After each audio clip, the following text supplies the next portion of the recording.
요즘 신성델타테크 주가 때문에 말들이 많죠. 도대체 왜 이렇게 움직이는 걸까요? 오늘 저희가 바로 그 실마리를 찾아보려고 합니다. 2025년 3분기 사업 보고서를 아주 샅샅이 뜯어볼 거거든요. 단기적인 어려움 속에서 미래를 향한 과감한 투자를 하고 있는 신성델타테크의 현재와 미래, 지금부터 함께 파헤쳐 보시죠. 200페이지가 넘는 보고서. 이거 언제 다 했나? 어디서부터 봐야 하나 막막하시죠? 괜찮습니다. 제가 투자자 입장에서 가장 궁금해할 만한 핵심 질문? 바로 그래서 신성델타테크 지금 어디로 가고 있는 건데? 이 질문에 대한 답을 지금부터 찾아드리겠습니다. 자, 결론부터 딱 말씀드릴게요. 신성델타테크는 지금 글로벌 경기 둔화라는 비바람을 맞으면서 매출이 좀 주춤하고 있어요. 그런데 바로 그 와중에 2차 전지라는 미래의 보물섬을 향해서 아주 과감하게 돛을 올린 상황입니다. 단기 실적은 좀 아쉽지만 미래를 위한 투자는 그 어느 때보다 공격적이라는 거죠. 오늘 분석은요, 신성델타테크에 대한 종합 건강검진이라고 생각하시면 편합니다. 먼저 최근 성적표, 즉 실적부터 보고요. 그 다음엔 재무제표로 기초 체력이 튼튼한지 진단해 볼 겁니다. 그리고 미래 성장 동력과 잠재적인 리스크를 살펴본 다음에 마지막으로 투자자분들을 위한 최종 처방까지 내려보겠습니다. 그럼 첫 번째 검진, 실적부터 바로 확인하시죠. 자, 첫 번째 순서, 실적 검토입니다. 2025년 들어서 9월까지 신성델타테크가 장사를 얼마나 잘했는지 한번 들여다볼까요? 가장 기본이죠. 매출하고 이익부터 딱 살펴보겠습니다. 자, 이 표를 잘 보셔야 돼요. 이게 되게 중요한데 2025년 실적은 9개월치고요. 그 전년도들은 1년, 그러니까 12개월 전체 실적입니다. 아니 한 해에 4분의 3이 지났는데 2025년 9개월 누적 매출이 이전 연간 실적에 한참 못 미치잖아요? 이건 단순히 한 분기 실적이 나빴다, 이 정도가 아니라 성장 속도가 눈에 띄게 둔화됐다는 아주 명백한 신호입니다. 회사도 이걸 모르는 게 아닙니다. 보고서에 딱 써놨어요. 바로 글로벌 시장 수요 감소 때문이라고요. 한마디로 우리 회사만의 문제가 아니라 제조업 전체에 닥친 위기다라는 거죠. 근데 투자자 입장에선 그게 중요한 게 아니잖아요. 이 위기를 어떻게 극복해 나갈 거냐, 바로 그게 핵심이죠. 그럼 이 실적 둔화가 도대체 어느 사업부에서 시작된 걸까요? 매출 비중을 보면 생활가전, 즉 HA 부문이 여전히 거의 절반을 차지하면서 제일 큽니다. 하지만 우리 투자자의 관점에서 진짜 주목해야 할 곳은 어디냐? 바로 저 17% 정도를 차지하는 2차 전지, BA 사업입니다. 왜냐? 여기가 바로 신성델타테크의 미래가 걸린 승부처거든요.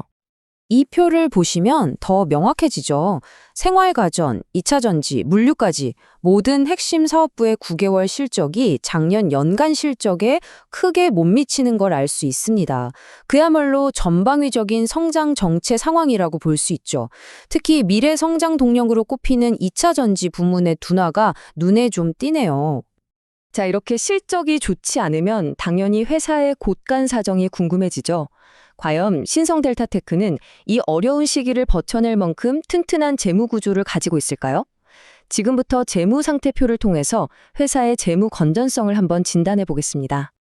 재무 상태표에서 가장 먼저 눈에 확 들어오는 위험 신호가 있어요. 바로 184.25%라는 부채 비율입니다. 이게 무슨 뜻이냐면요. 아주 쉽게 말해서 회사가 가진 자기 자본이 100원이라면 갚아야 할 빚이 184원이나 된다는 의미입니다. 그리고 이건 그냥 높은 수준에서 멈춘 게 아니라 추세가 중요합니다. 불과 9개월 만에 144%에서 184%까지 치솟았죠. 이건 리스크가 커졌다는 신호가 맞아요. 빚이 늘면 당연히 이자 비용 부담도 커지니까요. 하지만 동시에 이런 질문을 던져야 합니다. 아니, 이 돈을 다 어디에 쓰고 있는 걸까? 이게 바로 미래 성장에 투자하고 있다는 아주 강력한 증거이기도 한 거죠. 바로 이 지점에서 투자의 저울이 등장하는 겁니다. 한쪽에는 부채를 활용한 성장 가능성이, 다른 한쪽에는 이자 부담 같은 재무 리스크가 놓여 있어요. 특히 요즘처럼 금리가 높은 시기에는 이 리스크라는 추가 더 무거워질 수밖에 없죠. 그렇다면 신성델타테크는 이렇게 늘어난 부채를 가지고 과연 어디에 투자하고 있는 걸까요? 재무 리스크를 감수하면서까지 밀어붙이는 미래 성장 동력은 무엇인지, 그리고 회사가 스스로 인지하고 있는 또 다른 위험 요인은 없는지 살펴보겠습니다. 보고서가 가리키는 미래는 딱 한 곳입니다. 바로 BA, 즉 2차 전지사업부죠. 폭발적으로 성장하는 전기차와 에너지 저장 시스템, ESS 시장을 정조준하고 있는 겁니다. 기존의 생활가전 사업이 현재의 캐시카우라면 2차 전지 사업은 미래의 성장 엔진인 셈이죠. 그리고 이 전략은 말이 아닌 돈으로 증명되고 있습니다. 미국 켄터키 신규 공장에만 벌써 143억 원이라는 막대한 자금이 투입됐어요.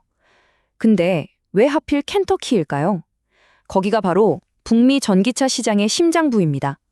LG에너지솔루션과 같은 핵심 고객사 바로 곁에서 부품을 공급하기 위한 아주 치밀한 전략적 포석인 거죠. 물론 장밋빛 전망만 있는 건 아닙니다. 보고서는 회사가 직면한 리스크도 솔직하게 인정하고 있어요. 환율 변동에 따라 수출 실적이 출렁일 수 있고 금리가 오르면 아까 본 그 높은 부채에 대한 이자 부담이 커지죠. 또 유동성 리스크, 즉 당장 쓸 현금이 부족해지지 않도록 관리하는 것도 중요합니다. 그래서 영업활동 현금 흐름을 잘 봐야 하고요. 마지막으로 전반적인 시장 침체 가능성도 항상 염두에 둬야 합니다. 자, 지금까지 신성 델타테크의 실적, 재무, 그리고 미래 전략까지 꼼꼼히 살펴봤습니다. 이제 이 모든 정보를 종합해서 투자자를 위한 최종 진단을 내려보겠습니다. 투자자라면 이 세 가지의 핵심을 한 덩어리로 기억하셔야 합니다. 첫째, 현재 건강 상태는 좋지 않아요. 전반적인 매출이 둔화되고 있죠. 둘째, 그 과정에서 빚이 늘어나 재무 체력은 약해졌습니다. 하지만 셋째, 이 모든 것은 2차 전지라는 미래를 향한 과감한 베팅 때문입니다. 단기적인 고통을 감수하고 장기적인 성장을 선택한 거죠. 결국 투자자는 이 질문에 답해야 합니다.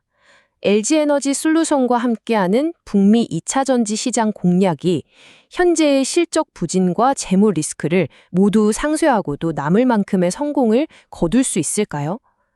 오늘의 분석이 여러분의 현명한 투자 결정에 도움이 되셨기를 바랍니다.